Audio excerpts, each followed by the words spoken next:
আগামী নির্বাচনে ১৫০ আসনে এনসিপির জয়ী হওয়ার সম্ভাবনা আছে মন্তব্য করে দলটির মুখ্য সমন্বয়ক নাসির উদ্দিন পাটোয়ারী বলেছেন, প্রতীক হিসেবে শাপলার বিষয়ে ছাড় নয়।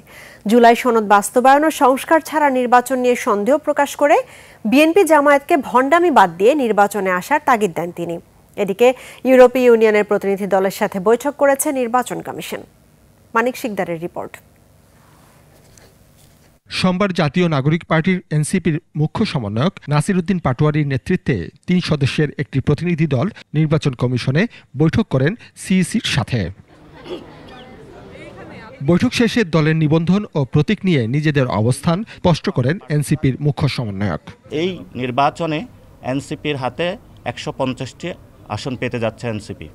ফেব্রুয়ারিতে নির্বাচন হওয়া নিয়ে আশঙ্কা প্রকাশ করে নাসির উদ্দিন পাটোয়ারী বলেন, বিএনপি ও জামায়াত এখনও জুলাই সনদের আইনি প্রক্রিয়ায় আসছে না, এটাই নির্বাচন বিলম্বের মূল কারণ। স্টিল কনফিউশন আছে ফেব্রুয়ারিতে ইলেকশন হবে কিনা।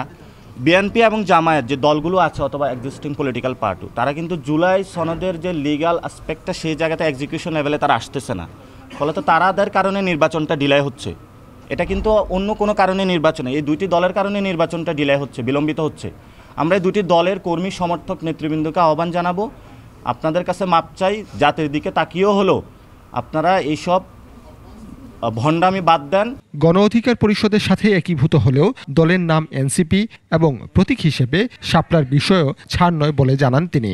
শাপলার বিষয়ে এনসিপি ছাড় দিচ্ছে না এবং এনসিপি শাপলাতেই ইনসিস্ট থাকবে বা কনফার্ম থাকবে।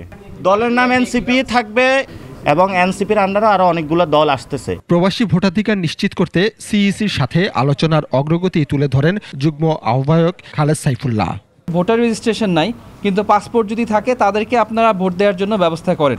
এদিকে এদিন ইউরোপীয় ইউনিয়নের ৮ সদস্যের প্রতিনিধি দলের সাথে নির্বাচন কমিশনের বৈঠক হয়, তবে এ বিষয়ে গণমাধ্যমের সাথে কেউই কথা বলেননি।